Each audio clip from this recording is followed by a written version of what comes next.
So this is a video on why I chose the Rolex 1501 Oyster Perpetual date as my first Rolex. A little bit about history. I'm 26 years old and I have a couple of watches. I have about a dozen watches and I've never had a Rolex before. But although I'm just 26, I wanted a Rolex for almost 10 years and I had to work for all of my watches and I had to save up for every single one of my watches. So why I finally decided on a 1501, I will go into the details right now.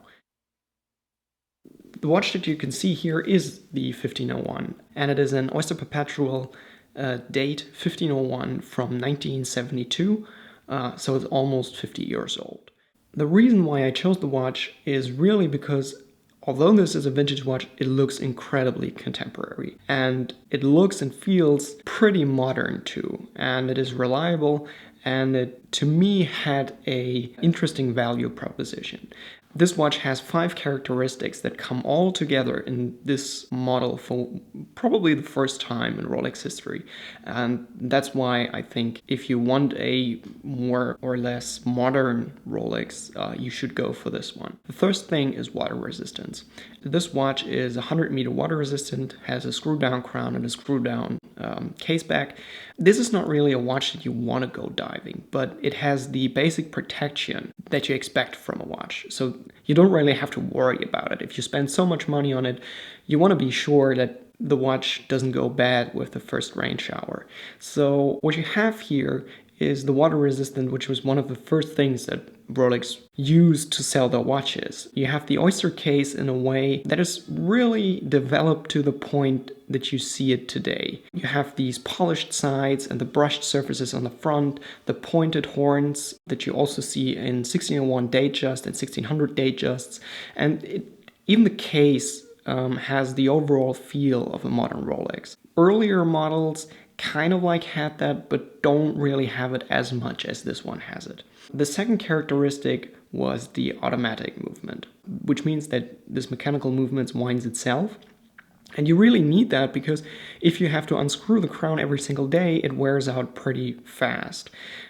The interesting thing is that it makes the watch also more interesting because you are more inclined to wear it every single day because you don't have to tamper with it so much. The automatic movement in this Rolexes, even if they are 50 years old, are extremely reliable and extremely efficient. This is really something that you want in your Rolex. You can get watches like the Oyster Precisions, which are hand wound. They're even smaller and, well, they are a little less reliable. The next thing, which I think gives this watch another argument to be bought, is the date function.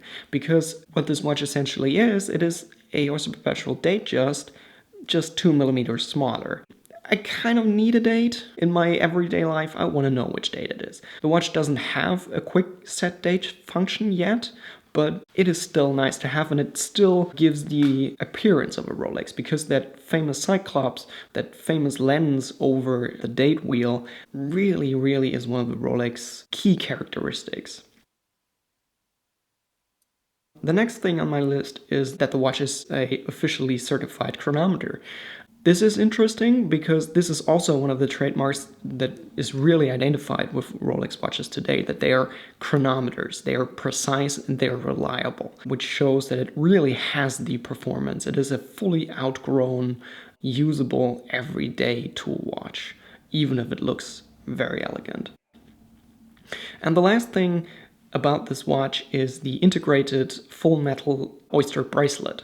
This is the first time that you have an early version of the quote-unquote solid Rolex Oyster bracelet, which basically means that the outer links on the bracelet are from full material and are not folded or riveted. However, the inner line of links is still kind of hollow, and the bracelet feels a lot more reliable and stable than the earlier movements, but it also gives the watch the modern appearance. And this is one of the criteria that you really for the first time find in these early 1970s watches.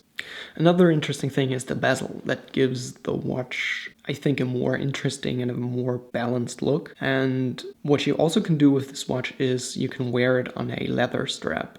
instead of the steel bracelet, and it will make for a very, very beautiful dress watch on a leather bracelet. So you have both worlds. You can have a sporty watch if you want, and a little bit more modern watch, but you can also have a very elegant, very restrained dress watch.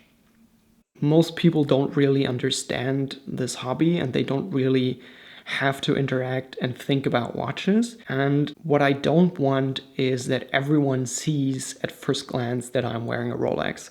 I don't want them to make an assumption about me just because they see a flashy watch. And the bigger the watch, the easier it is to spot. And for me, a 34mm stainless steel Rolex with a silver dial that could easily be mistaken for something completely different, but to someone who knows what it is and has an eye for it, who immediately identifies it as a Rolex, is a lot more interesting than a bigger and flashier model that maybe everyone else has and maybe everyone else sees. One of the interesting things is that I've worn this watch on several occasions with a lot of my friends, and my friends know that I collect watches, but they still don't know that I wear a Rolex. They have not seen it, they have not identified it as one. Okay, that's it. Thank you for watching this video. If you want to see more, just go to my channel. There are a lot more videos on very different topics actually, and I see you next time.